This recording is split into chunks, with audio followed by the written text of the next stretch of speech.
Today I'm going to be sharing with you 5 beauty products that surprised me. I didn't expect to like them as much as I do. I have 3 makeup products and 2 skincare related products that I'm going to be talking about today. Welcome back to my channel. If you're new here, welcome. If you enjoy everyday beauty made easy, that's what my channel is all about. So I hope by the end of this video, you do consider subscribing. And by the end of this video, you may decide you want to check some of these products out too. About a year and a half ago, I did a similar video with Allie Glines. A lot of you know Allie, she's wonderful. And you guys really like that video. I find that as I use these products over and over, I start to take note of them, that I need to tell you about them, because I just did not think I was going to like them at all. Some of them I didn't try for the longest time because I just knew they wouldn't work for me, but I was wrong. So let's get started with the first one that is on my cheeks today. You may think I have blush and a highlighter on. I do not. I only have this one product on, and that is the Charlotte Tilbury Glowgasm Beauty Light Wand in Pinkgasm. Now, if you follow my channel, you know I do like a great cream and stick blush. I think they're really, really flattering for all skin types, and they're really easy to apply as well. They just give such a natural flush to the cheek. But I stayed away from this one and actually just got it a few weeks ago because I thought it was going to be a complete glitter bomb.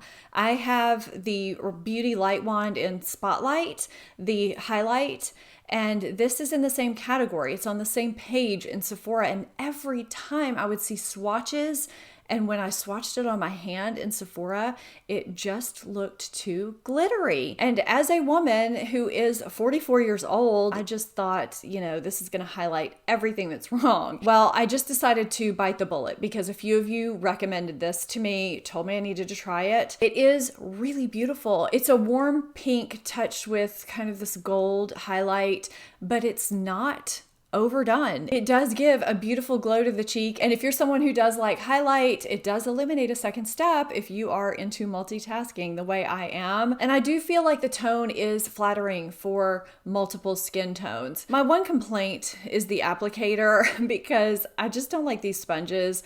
I do just kind of swipe a little on the back of my hand and stipple it on with my brush. I just find that's the easiest way, but this is such a beautiful product and so easy to apply, so super flattering, and it saves a step in my makeup. There's really nothing not to like about it. I am so sorry that I waited so long to try this product. I actually have surprised myself with this next item, which is not actually one item, it's a type of item.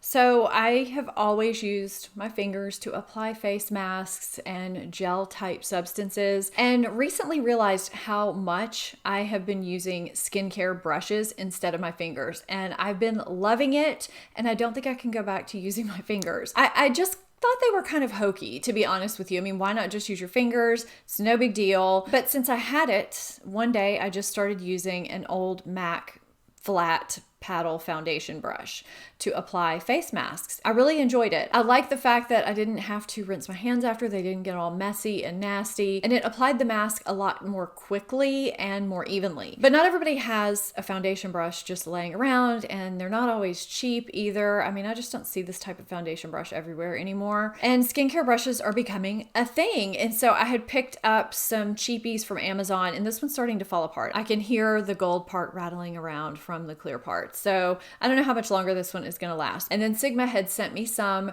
recently because they just came out with a whole line that I've been trying. I've been enjoying them, and I just really enjoy skincare brushes in general, not just for masks, but for things like eye cream and to apply my gel type products like the gel I apply before I use my new face. So I enjoy using this silicone type paddle to apply clay masks and just masks in general because I find that it applies them very evenly, more evenly than a brush. And I do use this type of brush to apply gels or serums, thicker, wetter products. I just find it works really well. And I don't know who else makes smaller type of brushes. I'm going to link some options for you down below. I'm going to link everything in this video, everything I'm wearing, like I always do.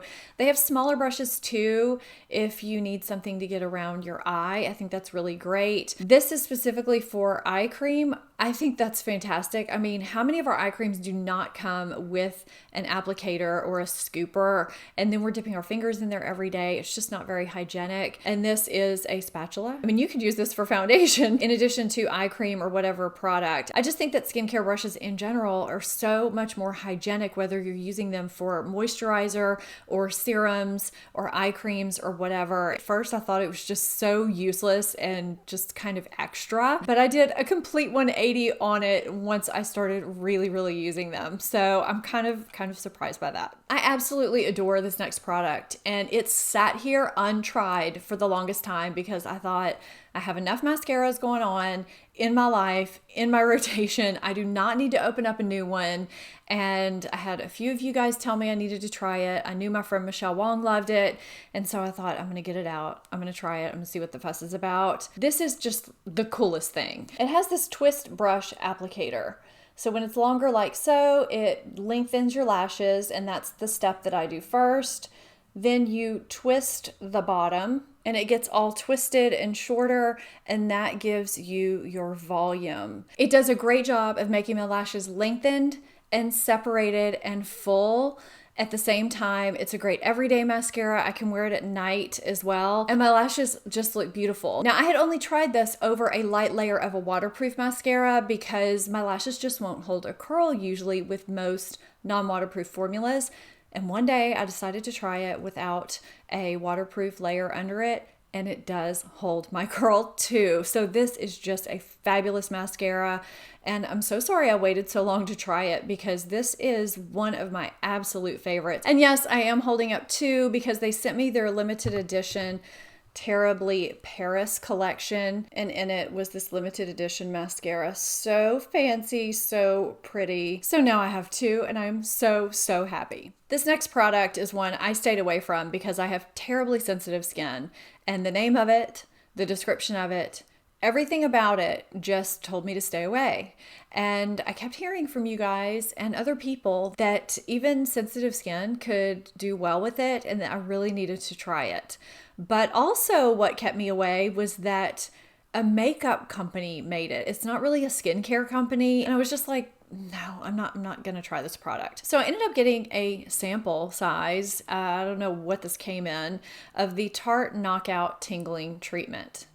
And I've gone through the whole thing. I love it. I'm shocked, but I do. So I'm gonna tell you why I love it, and then I'll tell you a little bit about it and kind of correlate the two together. So first of all, this doesn't have a great smell, and that's because of the acids in it. Now, I am someone with sensitive skin that can use certain levels of glycolic acids, lactic acids, things like that for my skin, okay? But because it's a tingling treatment, it's in the name, and in the description, it says something about you'll love the burning effect. I was like, yeah, no. When you have sensitive skin and you hear those things, you immediately think you're gonna flare up. You're gonna have some kind of a reaction. I went into this very skeptical, but I decided to try it anyway because, you know, sometimes if you use acids or certain masks, they can tingle at first and then you end up just fine. It's a clear liquid, and I use the whole thing. You don't use much of this. You swipe it on like a toner right after you cleanse and use no other treatments. I literally just put on my moisturizer and then my oil after. My skin always looks great in the morning and it looks very calm. So this is a vegan skin tingling toner treatment with a 10% acid complex. It's supposed to help resurface your skin and balance the pH, leaving your skin in perfect shape for makeup. And it says you'll like the burn, but love the return. So it's supposed to transform your skin while you sleep, and it's supposed to minimize the appearance of pores and control oil with salicylic and lactic acids. It works to clarify, soothe, and hydrate the skin with sulfur, niacinamide, and glycerin. And you are supposed to use it just 3 to 4 times a week and then build up to using it daily. I mean, I just used it when I would normally use an acid, which is roughly every other night. I alternate with a retinol. You can see my skincare routine. I'll have that link somewhere for you. It doesn't have parabens. It doesn't have mineral oil, phthalates, triclosan, sodium lauryl sulfate, or gluten. It says any skin type can use it. It's good for dryness, fine lines, wrinkles, and pores. And I am just absolutely shocked at how much I enjoyed this toner. Now, it's a skincare product, and skincare is going to work differently for everyone. So I am not going to sit here and tell you that you will love this product too. They do have it in a 5 ounce and a 1.7 ounce size if you want to try a smaller size. All I can tell you is that I was stunned at how calm, smooth, even, refined, brightened my skin looked the next day, every next day after I use this. So I do intend to buy a full size of the Tarte Knockout Tingling Treatment, and I had zero intention of ever trying it in the first place. Many of you lately have been asking me what I've been doing to my brows, and every video or Instagram story that has been asked in, this particular product has been the base of what has been on my brows. And I can tell you that I had zero interest in trying this product and never ever would have tried it had Benefit not sent me a box with a bunch of their different brow products. I've yet to try some of them. You guys always know that even if brands send me stuff, it does not mean I like it. It does not mean that I'm going to talk good about it. But this one I am going to say good things about because I am shocked that I like it. And I know not everybody likes this product, but I also think that there's certain ways that you can use this product to where you will like it if it's not working for you with the brush it comes with. This is probably not the best brow day to judge me because I did them very quickly this morning. So this is the Benefit Foolproof Brow Powder. And you know who I remember? I think I saw use this a long time ago and I was intrigued by it, but I just assumed it wouldn't work for me. Rach Loves. I think that's who it was. Anyway, this is this brow-shaped product. It's a very compact product. The little brush fits right in here. It's easy to travel with. And this brush, it's got a little rounded sponge tip on here. And then you just separate the end and then it snaps onto there like that and you have a dual-ended brush. Now, I know not everyone likes this little sponge tip applicator. It works for me. I don't know how it works for me, but it does. This just gives my brows a natural looking shadow, kind of behind the brows, but I find there's days where I can just use this and a brow gel and I am good to go. I'll just kind of scribble this in here and just color in my brows. I still don't understand how this looks so natural. It creates this kind of dimensional shadow that other brow powders haven't really done for me. I have the shade 3. That's what works for me. And I use the dark shade from about here through the tail of my brow and I mix the two for the front of my brow. That just works for me the best.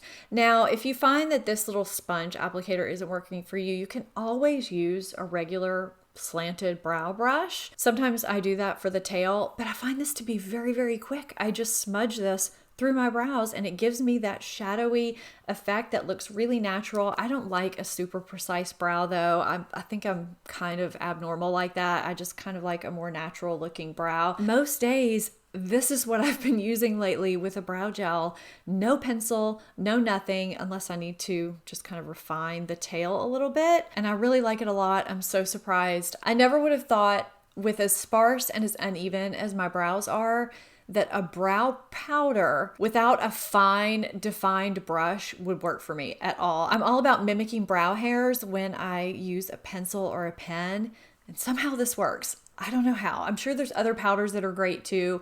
This is the one that I've been using. It just works really well for me. I love it. Please leave me any products that you were just totally surprised by in the comments. I would love to hear the beauty products that you didn't expect to like, but you were just blown away by. I just did my January favorites. So if you haven't seen that video yet, I had so many good things in that video. I'm gonna link it here for you to watch. If you are not subscribed to my channel, hit that subscribe button. Thank you so much for watching, and I'll see you in my next video. Bye.